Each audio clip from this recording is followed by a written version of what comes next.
Hello, good day viewers, welcome back once again to another video. Okay, today we'll be looking and making use of this quadratic formula. So the court say EbubeChukwu's quadratic formula. So this is one of my friends. Please subscribe to my channel for more after watching this video. So if ax squared plus bx plus c is equal to 0, where a is not equal to 0, then x1 is equal to the square root of negative c over a, the tangent of 1 over 2, the inverse tangent of 2a over b, then times the square root of negative c over a, close this bracket. And the second root of the equation is given by negative b over a minus the first root, which is x1, right? Cool. Okay, let us see how this formula works, or let us find out if this formula is valid, right? So, okay, so we're going to start with this quadratic equation. So, validity.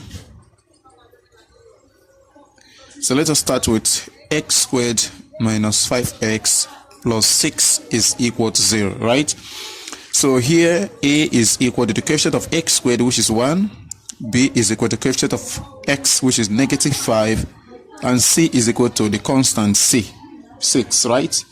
So the first root of the equation is going to be equal to the square root of negative c over a, that is negative 6, right? So negative 6 over 1, which is negative 6, the tangent of 1 over 2, the inverse tangent of 2a over b, that will give us 2a, that is 2 times 1, 2, then over b, that is 2 all over negative 5, then the square root of negative c over a, which is 6, right? So when evaluated with a calculator, this gives us a whole number 2, right? And then the second root, x2, is going to be negative b over a, that is negative 5, right? Negative b, negative 5, because b is negative 5, over a, which is over 1, then minus the first root, that is 2. So this is going to be equal to 5 minus 2, and that is 3. And obviously, these are the roots of this equation. So we can see that this formula works out for x squared minus 5x plus 6 is equal to 0, right? Okay, now let us check when we have an equation like this, x squared, let's say we have plus 4x is equal to 0, right? So we can write this. So that is first case here. Then the second case. So we know we can write this as x squared plus 4x plus 0 as constant, and this is equal to 0. So here we have a is equal to 1, b is equal to 4, c is equal to 0, right? So x1 obviously is going to be 0, right? Because c is given as 0, and right over here we have the square root of negative 0 all over a, which is 1. So the whole of this multiplied by 0 is 0, right? So here we have x1 is equal to 0, then x2 is equal to negative b over a. So that is negative 4 over 1 minus 0, and this is equal to negative 4. Obviously, these are the roots of this equation, right? So this formula is very valid. Wow, I'm so impressed by this formula. But what we need to know here is that we need a calculator for us to be able to evaluate the inputs, right? Okay, now what if we talk about simplifying this formula further? We have x1 is equal to square root of negative c over a, the tangent of 1 over 2, the inverse tangent of 2a over b, then the square root of negative c over a, right? So what if we talk about simplifying this formula further, right? So we are going to make use of the following property, that the inverse tangent of ix is equal to I the hyperbolic inverse tangent of x, right? So this is hyperbolic function, and again the tangent of ix is equal to I, the hyperbolic tangent of x. So we're going to make use of this. So here x1 is going to be here, the square root of negative number is going to give us I times the number, right? So here we have square root of I square root of c over a, then tan of 1 over 2, right?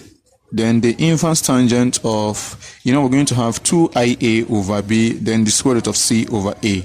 Cool, right? So from here we're going to have I square root of c over a, then the tan of, this identity here, right? So from here we're going to have I over 2, the hyperbolic tangent, right, of 2a.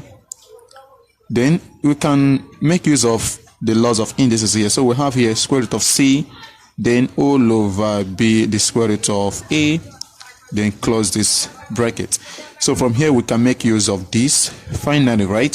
So we're going to have x is equal to I times, this I is pulling out, so I, the square root of c over a, right? Then the inverse tangent, right?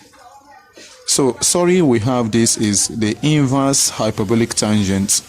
Then here we have the hyperbolic tangent of 1 all over 2, the inverse hyperbolic tangent of, so here we're going to rationalize. So if you rationalize this, so this is going to give us 2 square root of ac all over b, right?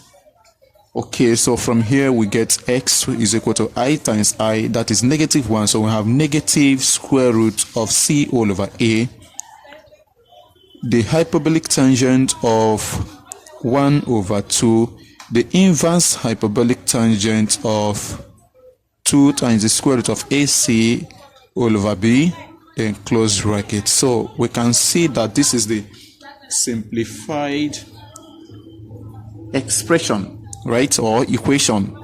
Well, let me say expression because this right hand side is an expression, right? So here we can see that it is well simplified right now. So but the original formula here is this, given by EbubeChukwu's, one of my good friends. So just try to simplify further here, just to avoid those negative sign under the square root sign. Thank you. If you need the proof, please make sure you comment on the comment section and I will attend to you shortly. Thank you. Bye bye.